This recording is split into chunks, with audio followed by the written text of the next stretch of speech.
Hello and welcome to what promises to be a wonderfully warm evening of conversation. Warm not for weather, it's warm outside, but warm for conversation and friendships. This is our off-the-cuff conversation. And my guest today is somebody who, whether is off the cuff or cautious, speaks his mind. Amarinder Singh, the newly elected Chief Minister of Punjab. Thank you very much and congratulations on your win. Sorry? Oh, thank you. Congratulations on your win. Thank you very much. It's rare these days to find a congressman who has won something. So when you find one, you note the fact. With me is Ruhi Tiwari, our associate editor with ThePrint. So tell us, what is the state of Punjab that you've inherited now? Pathetic, bad, disastrous. What do you want me to tell you? We are totally bankrupt. We are 1,83,000 crores in the debt at the moment. We are still trying to get the figures out. We are a revenue deficit by about 25,000 crores. We've got drug addiction which is out of control. The whole thing is in a shambles, and we are trying to start putting it together. But drug problem, is it really Udta Punjab or is it Doobta Punjab? No, I'll tell you, it's something that is, I've tried to look at it for many, many years also. The thing is that when we've got 90 lakh youngsters without jobs, and we are a tiny little state, and frustration builds up, they're educated, their frustration builds up, and then lots of them are turning to this. And nobody's done anything about it. So we have now cracked down hard. And apart from cracking down, we have started the rehabilitation process also. Incidentally, in the last 2 weeks, we've only been in government for 3 weeks, but in 2 weeks, we've had hundreds of these youngsters who now want to come to the rehab centers, which were not looking at rehab centers earlier. So that's the positive sign. As far as wanting to get rid of it, we have a call line open, and you'll be surprised that since it's been open in the last 10 days, we've had over 4,000 inputs to tell us who's doing it and where it's coming from and whatever little they can pick up, it's coming through. So people want to get rid of this. The mothers, the fathers, they want to get rid of it. Many of the children who are on it want to get rid of it. And of course, there are those who want to make money of it, and those chaps you're not going to let go. I'll tell you that I formed a task force which is headed by an ADGP rank officer, a very determined officer who had spent the last 2 years as a volunteer in the Naxal areas of Chhattisgarh. And I got him back. And he's got 4 IGs under him. He's got many DIGs, a whole lot of huge staff. And his task is only to go for the big fish. So that's how it is. So hopefully we'll put corrective measures in place, but you know, the finances are in a mess. So if you were to rank the top 5 problems of Punjab, how would you rank them? Drugs. Drugs is number 1. Education in shambles, health in shambles. Well, these 3 is what I'm going to concentrate on. Sorry? Financial bankruptcy. Finances, of course, because everything runs on finances. So your economic mess that you're in. Agriculture. Look at our state. We are used to be the premier state. India, before demonetization, let's say, was hoping to touch 7.5% growth. We were not even 5%. Right. So we are right down in the dumps in that, and that's why you can't just pinpoint one issue. The whole system has collapsed. Right. You know, I'm going to take you back to before the elections a bit. As he mentioned earlier, at a time when the Congress is losing election after election, what did you do right? How did you manage this? Not just to win, but to win so decisively. First thing, I think the Akali BJPs were on the total decline. I mean, their recovery was not there, so they were not an issue. Aam Aadmi was our major challenger, and we thought it was so. And I think they made some mistakes. One mistake, of course, is the total confusion in Delhi. Delhi is a Punjabi city, and I think that information was flowing back into Punjab. Right. Then they didn't put sort of a chief minister face, because Mr. Kejriwal wanted to become the chief minister himself, so he was keeping that option open. And then generally I felt this change coming in the last 4 days. I don't know why I felt it, but I just felt it. I said, now things are changing. And I knew we were going to win, but nobody thought we'd win by at 77 seats. I thought we'd be about 65 plus minus. I said that to the press just before that. Right. And that was really something which was very surprising. You were, of course, instrumental to this win. Is that the future of the Congress? Is there a need to let regional leaders grow, to portray them as the face instead of relying so much on the top command? I absolutely think so. I've said it before. I think today a time has come. Regional parties have emerged everywhere. And regional parties, everybody knows who's going to head that party if that party comes into government. Congress didn't have it. I don't think the national parties had it. But I think the time has come that everybody knows who's coming in Bengal, who's coming in Bihar, who's coming in Chhattisgarh, who's coming in other places. I think the Congress party must also adopt a face, who's going to be their face, and it must be known to the people. At which stage did you know that Aam Aadmi Party will be your main competition, not Akali BJP? Oh, I think that from the very beginning. I think Akali, even last time it was unexpected their win. And I don't want to go into those. There are various factors into why we lost the last election. But here, certainly, Punjab has never brought back a party a second time. Right. It did come back a second time, and the chances of coming a third time was completely out.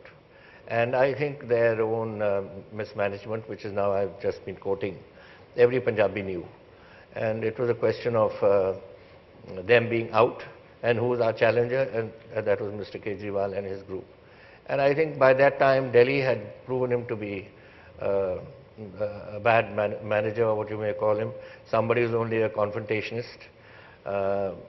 And I think that Punjab didn't want. You used pretty strong language to describe Mr. Kejriwal. I called him a slimy little fellow or something. Right. I know not fellow, liar, you said. Did I call him liar? I didn't, or he'll call me worse. Or slippery little fellow, something like that. Without taking the credit for great win which Captain Amarinder Singh has won, what is your take on role of the EVM as far as Kejriwal is concerned? Well, if EVMs was, if people were village to sort of able to fudge them, then I wouldn't be sitting here. The Akalis would be sitting here again. But I think, but why is it the Congress again saying it is irregular? Sorry? Why is the Congress saying it is all right in Punjab and not all right outside? I don't think the Congress is saying that. Mr. Kejriwal is saying it. The Congress has been opposing the EVM. It's joined ranks with the opposition to oppose the EVM. Having said what I've said, let's also look at the larger picture. The larger picture is, where are those countries, electronically advanced countries, whether it's Japan or Korea, or Korea, I don't know, but Japan, Scandinavia, America, Britain. Why are they, Germany? Why are they going for the ballot system, and why not the electronic voting machines? So they must be wary of something.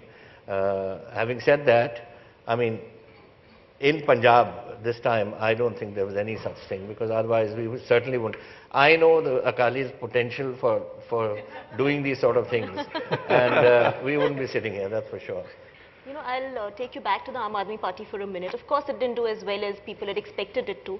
But do you see the party having a serious future in Punjab? Do you see it growing as somebody who can come to power perhaps next term? No, I don't think so. I think unless they change their whole system and their whole style of functioning, it's not going to work. People are not going to... See, it was a phenomena which emerged, and that phenomena is dying down. These phenomena don't last. It's like a summer storm which comes and goes.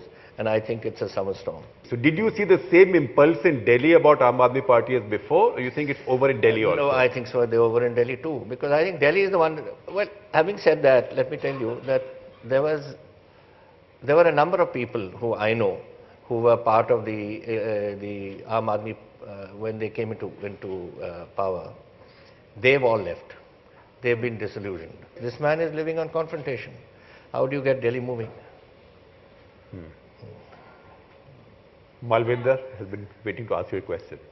Chief Minister, congratulations on a fantastic victory. It's indeed great to have you. His father was my classmate. Oh, I see. It's indeed great to have you as the Chief Minister of Punjab again. Sir, as you had mentioned in your opening comments, in terms of your 5 priorities, you had mentioned health and you had mentioned employment. from coming from being a third generation business who's really started everything in Punjab. What are your thoughts about bringing more investments into the state, in particular in healthcare delivery and medical education? And also, how are you looking at really thriving in terms of bringing money into the state, which will lead to employment generation and hopefully take away, the youth's, unproductive utilization in terms of time, but really get them to do productive work and employment? Well, let me tell you, I've just come back this afternoon from Bombay. I was there for 3 days. I met all your captains of industry in every walk of life. And whether it was education, whether it was medicine, whether it was pharmaceutical industry, whether it was Mr. Mukesh Ambani or Mr. Chandra Shekhar or whoever they were very, they found time to come and see us, see our delegation, and spend a lot of time with us, the chairman of ICICI and others. And I found 100% response for them to come. They didn't ask for anything. They said, incidentally, Punjab for the time, we are with power surplus, so that's a big advantage. And they said they would come. And I thought that was I'm very happy with the outcome. You have given us a list of many things that Akali BJP government did wrong over 10 years. Is there anything that they did right? No. Which you comment? Meghnad, you have a question, and then Sir, you mentioned drugs as a major problem. I have done some work in a drugs charity in UK, and rehabilitation is a very, very urgent need for people who are drug addicts. And so while you're trying to wean them off drugs, they will need a lot of attention in small rehabilitation clinics. That's one thing. But secondly, I read reports about a large poppy harvest going on in Punjab. I think somebody should try and buy out the entire crop for the government and neutralize it before it reaches people. Are there any ideas for doing that? Well, we have 3 types of drugs. First is which come out from Afghanistan to us. That's basically heroin and opium. And then we have the homegrown, which you can't do anything about because it's a weed, like this bhang, what's it called, marijuana. That grows in our gardens as a weed, and you take it out from there. And the third one, which I think something should be done, and I raised this incidentally. There were 5 chief ministers' conferences in my last tenure, twice with Vajpayee ji heading it and 3 times with Manmohan Singh ji heading it. And I each time raised this issue to say that you must have a national drug policy. Today in Madhya Pradesh you can grow drugs and sell them. In Rajasthan you can grow them and sell them, and Punjab becomes the market. But buying up all the poppy husks can also be an impossibility. I don't know where we can do that. Well, unless you can buy it and sell it to regulated poppy husk, sell it to pharmaceutical industry in a regulated manner. Where the poppy husk comes out, why can't we have a national policy to stop it being grown in Madhya Pradesh and in Rajasthan? Do you have a view on this 500-meter thing? 3 of the 4 hotels in Chandigarh have been ruled out. Well, I abolished the roads. You abolish the roads. Because I call it an unimplementable law, frankly. With due respect. I don't agree with this law at all. You mean to say, if a person who is a habitual drinker, he can't buy it 100 yards away, put it in his car and drink it along the GT road? Right. These are ridiculous things that are being done. Yeah. And similarly, since you talked about chain snatching and women not being safe, I hope you are not starting your anti-Ranja squads. That's a ridiculous thing again being done. Or anti-Maiwa, whatever you want to call them. Not at all. No. We don't have that sort of a problem in Punjab. And Punjab is very liberal in these ways. If the children want to go out together, there's their business and the parents' business. What has it got to do with me?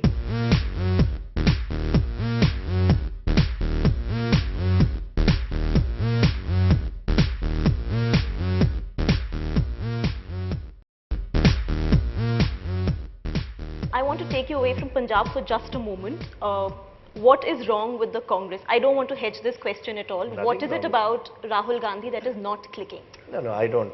I think, you must remember, every party has its ups and downs. I remember a time when I was I don't know whether in Parliament then, but I think BJP only won 2 or 3 seats, or what was it? Two seats. Two seats in Two seats. 84. Rajiv Gandhi said, we've declared 10 plus 2 plus 3 system for the opposition. I think one party had 10, one had 2, one had 3. And we had won so many seats, so it's just a cycle, and we'll be up again. So you believe it's a phase? Oh yes, absolutely. I think Do you have advice for India- Rahul? You were his father's friend, you were with him in school. No. I have known You are a family Rahul elder. since he was a little boy, but that's aside. Let's look at him as the vice president of the party. Right. I find him, I meet him very regularly. I find him very perceptive. I find him completely absorbed in your discussion. He's not one of those fidgety types who wants to quickly get rid of you. And he listens. He's young, he's coming up, he's got ideas, and one day he will come forward with them. Education of females. Well, I would have liked any Chief Minister of Punjab to say that I want every girl of Punjab to be educated, graduate at least. I want them employment. I want to bring them into the mainstream, which is not happening. Our two avenues where we are going to really spend whatever we can spend is education and health. But let me also tell you that about girl students you were asking. The tendency is when the financial chips are down in Punjab to educate the boy. Tendency.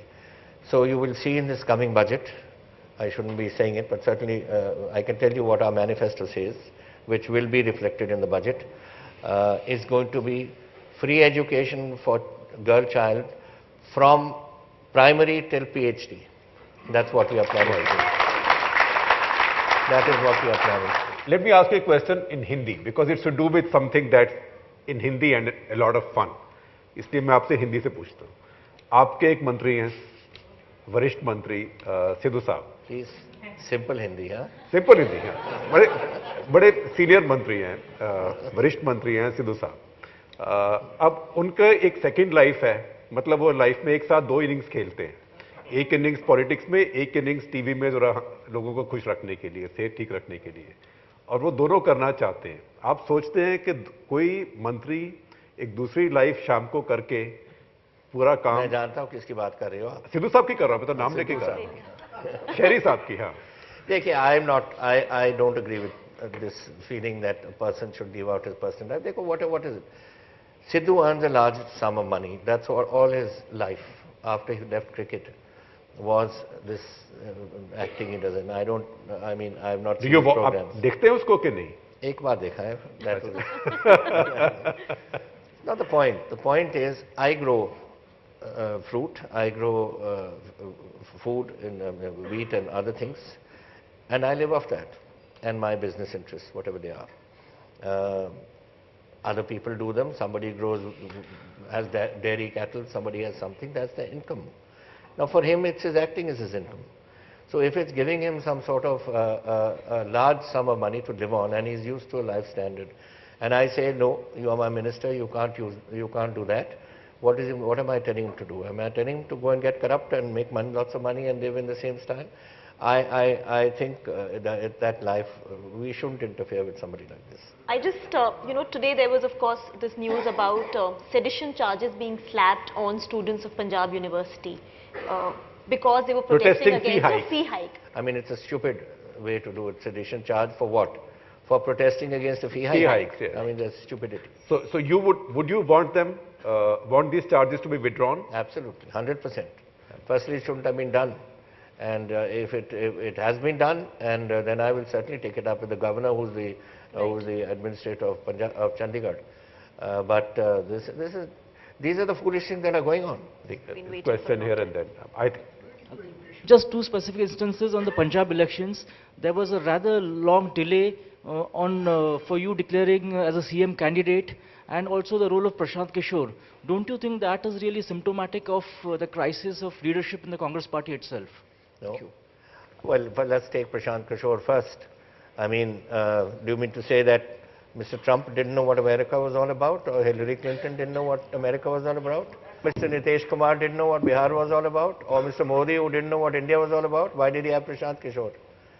So we had Prashant Kishore. He's a strategist. His business is to plan the strategy, and it's for us to implement it. And I think he was a great asset to us, and I was very happy with our working. So I mean, I have nothing. I have the greatest admiration for Prashant. What was the other point you asked? About you being declared a CM candidate very late, late into the into Well, at January. least I was announced. Kejriwal was not announced.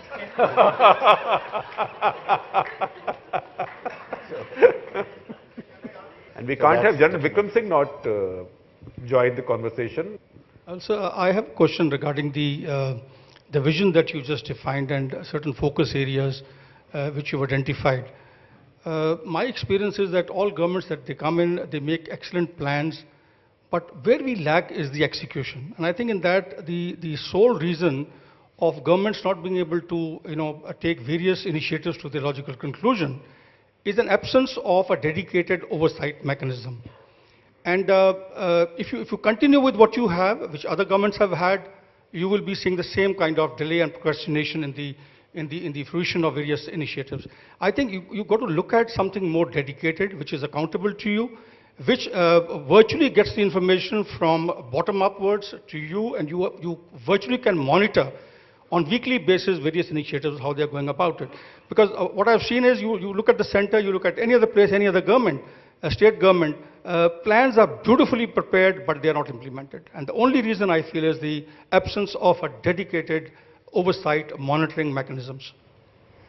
You're right, but actually what we do, politicians, we tend to make too many false promises when elections come in the hope of garnering more votes. We have a manifesto which runs into 400 points. Incidentally, we have implemented 122. All of those with good governance are in. Those have monetary considerations are going to be taken in stages. We've still got 5 years to go, so hopefully we'll put all those into place.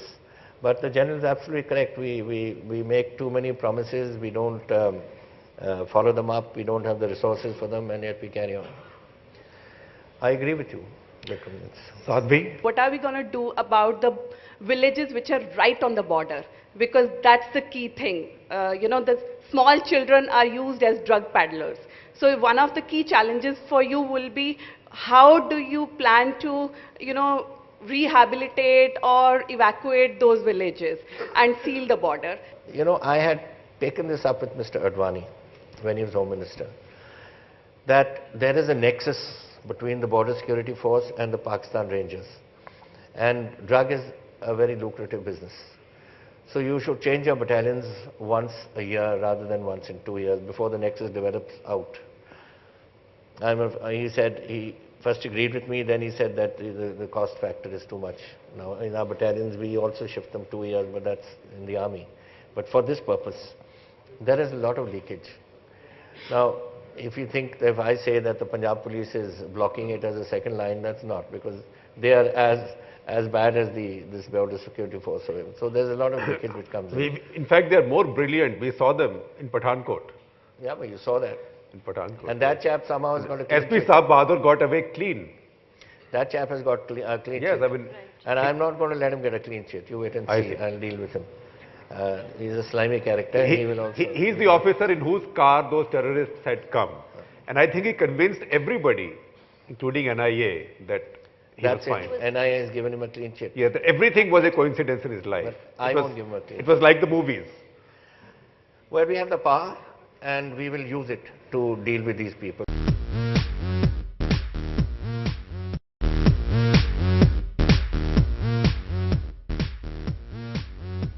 The Defense Minister of Canada is coming into India very soon.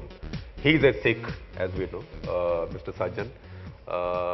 Canada still has some bit of the old separatist radical movement left. So is he. So is he. Yeah. You are saying that. And so is his father. His so father is his father. The president of the whole thing. World Sikh Organization. Yeah. So is there something you would like to say to Justin Trudeau and the government of Canada? Well, I think, this is, they never let me go to speak there. When I was in America, and next I was to go to Canada, but this Khalistani lobby got together, all these surgeons and the others. I'm not going to meet him. He's coming to Punjab. Somebody can. Sajjan means the defense minister. You will not meet him when he comes to No, I Punjab. will not. No, I'm not going to go. I'll put some minister in charge. You will not meet him. And on principle. I'll tell you on a matter of principle, I don't agree on this. There are 5 ministers there who are Khalistanis. Right. And I'm not interested in meeting any Khalistanis. Rajiv, before you go. Well, I know Mr. Kapsa was talking about false election promises. And if I remember correctly, during his election campaign, in every meeting, he raised the issue of corruption prevalent there at that point of time. And he said he would be taking a stern action once he comes into power. Now he's become the chief minister. What is your plan? If I today say that A, B, C, D, and E are corrupt, that's not fair. I think it has to come up through the system.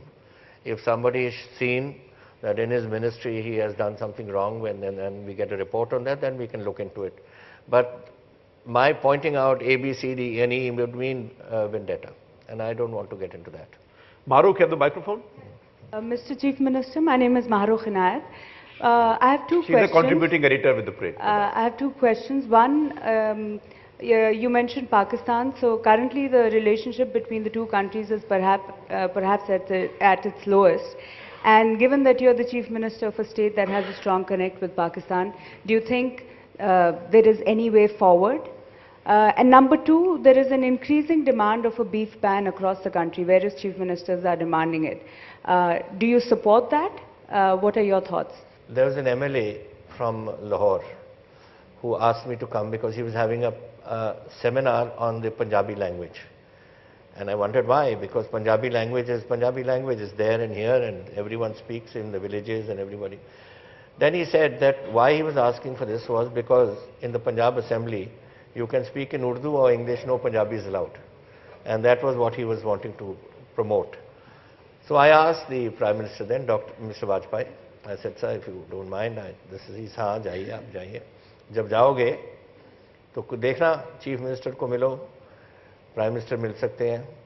So I said, all right, I'll see that. So I asked some friends to arrange a meeting. Well, the Indian High Commission did it. And I attended this particular function, which was in the Faletis Hotel in Lahore, which was the last function held there, then they pulled it down. So we had this, and then I went on to meet the Chief Minister, who was a very charming person, Parvez Elahi, and a very, so we got on famously. And then I told him, I said, now there's something I have to ask you. And this is just to express the friendliness. One is, of course, the national government-to-government business, and otherwise individuals who go there. My Director Intelligence had given me a list of about 540 people, Punjabis who are locked up in Pakistani jails. So he said, so I asked the Chief Minister, I said, you got my guys locked up in your jails. He said, why? I said, I don't know why, but you got them, so please let them go. He says, मेरे बस की बात नहीं है. कल आएंगे ना, मुशर्रफ साहब को मिलेंगे, आप बात करना. So next day we were in Islamabad. We went to see Mr. Musharraf, General Musharraf, and he was very nice. So he came and he had a whole lot of chaps on his side, and we had our delegation on one side. And so I said, sir, before you say anything else, you got my boys locked up. So he said, क्यों पकड़े हुए हैं? मैंने कहा मुझे नहीं पता क्यों पकड़े हुए हैं. So he कहाँ है list? So I gave him the list. He went through it. He said, कब जा रहे हो आप? मैंने कहा परसों. So he called his chief of staff, who was some very fat lieutenant general who was there in uniform, and he said, इनके साथ भेज दो वापस. Now just imagine if you have that sort of a relationship, how things work. And I brought them back. They all came with me. There were about 100 Gujarati fishermen, and there were about 400 of our boys. So they all came back with me. My point is, then I told him, I said, sir, let's move on and let's let this Kashmir business fade into the background, and one day it will resolve itself. So do you agree with the way this government has approached the Pakistan issue? No, I don't agree with a tough line on this. I think it's time that we there are various problems. You've got China. China's now divided its navy into three: the home navy, the South Pacific, and now into the Gwadar area and on the Indian Ocean. You've got a Karakoram highway which has come down from Lahore and going right down to Gwadar. I think we have to be very wary of these things, and I think we've got India surrounded by Chinese. So we are focusing on Pakistan, which is a smaller threat. Now is the time is that you should make friends. Do you also hence think it's unfair the way we've treated Pakistani artists? Would you be willing to invite them to perform in Punjab, to work in Punjab? I think they would be only too happy. If tomorrow I announce that we are going to have the Patiala festival, I'm sure the Patiala. But will you be happy to invite them? Would you be willing to do it? I would be very happy to invite them. I would be very happy to go there. We are really. And the other question, beef ban. I don't believe in that at all. I think we are a free country. We are a democracy. Let everyone choose what they want. I mean, why should everybody be told what to eat and what not to eat? General Hasnain and Qureshi Saab, and I think we'll have to close it then. Sir, I appreciate your whole strategy of goodwill. Promoting peace, and I'm talking to a soldier, promoting peace through goodwill is one of the ways of promoting peace, there's no doubt. But remember, sir, that we are dealing with people who are not entirely rational. Don't you think we need a unification of all these security agencies in northern Punjab particularly? Because that is something which is really wanting. The BSF, the CRPF, because both Punjab police, the army, something of a kind of a unified command placed under the corps commander at Jalandhar or someone like that, so that we have a holistic look at this whole issue of infiltration, drugs, money, and possible terrorist acts. Can the army, can the paramilitary or the police actually work under you? That is the most important thing. It is happening in America, it's happening in Kashmir. Here also, it can if the time arises. And I hope it doesn't arise, because we don't want that to happen in Punjab. No, but you have to prevent that happening, and to prevent that happening, you have to put all this act together. We have got forces which are being trained. We've got the NSG very much involved in our training process. We have got 5 IRB battalions which are going to now come under direct, let me say that they're being trained well. And they're going to be hopefully available to us as and when we require them. So we have 7 PAP battalions. They are also being looked into this. These are the two elements. So you will strengthen the police security grid. Sorry, yes, we are going to. Holistically, this whole thing needs to be placed under a single agency. We work very closely with other agencies of the Government of India, so that is there. But you know, we have to look beyond that. How much are you going to fight? How much are you going to kill each other? How many soldiers are we going to lose? How many they're going to lose? They have a different concept to us. We are much more open. We are free. They're not that way. And you've got in their ISI or in their other setup, very hard-bitten, hard type of elements there, which do not want. And the Pakistanis admit it. When you talk on a one-to-one basis, they admit it, that they are there and they don't want peace with India under any circumstances. Neither does the Pakistan Army, because the Pakistan Army has a free-for-all in that country and they can do anything. I mean, here, when you retire, you look for a house. There they give, I think, a plot to a second lieutenant and a little bigger plot to a captain. I think General Sharif got, what, several hundred acres of land in Punjab. So they have their own access to grind. The Pakistan Army is a law unto itself. And I don't think anybody will be able to bring them under control. They say, Pakistan diya mauja hi mauja, jithe dekho fauja hi fauja. That's true. So I agree with you, General, but the question is that somewhere down the line, we have to bring peace. And we have to see how we can bring that peace. I am a soldier, you are a soldier. We all have been trained differently, but you know, eventually, no soldier wants to fight, and we do it because it is our profession, and we don't want to kill anybody. But we do it because our country calls for it. But you know, I think a time comes that you can't carry on forever. This is 70 years. This is becoming like the War of the Roses. It never ends, which happened in history. So we've got to. One day it ends and becomes a movie. Sorry. Qureshi Saab, the last word. I have 2 unrelated questions. One to you as a soldier, the other as a chief minister. As a military historian, the question is that we have read as a student of history that for 5,000 years, Punjabis, being a militant race, could not stop a single invader. Even very lately, even the invaders who came, who were referred to. So are you a militant race or are you a hospitable race? I think we are a hospitable race. Punjabi hospitality is world known. But are you also a militant race? Are you a martial race or not? But we make good soldiers. Martial race. We make good soldiers. Yes. We make good soldiers. Good, sir. But then you don't stop any invader. It is left to a poor Haryanvis like Shekhar and I to make the last ditch effort in Panipat. But Qureshi Sahab, when we were, you know, born as a race, we were in groups of 50s and 60s and 70s, and then you have all the Ahmad Shah Abdalis and all these big forces coming through. So you took to the jungles or get slaughtered in the process. My second question is about the election. I have two alternatives to give you, and you have to choose one.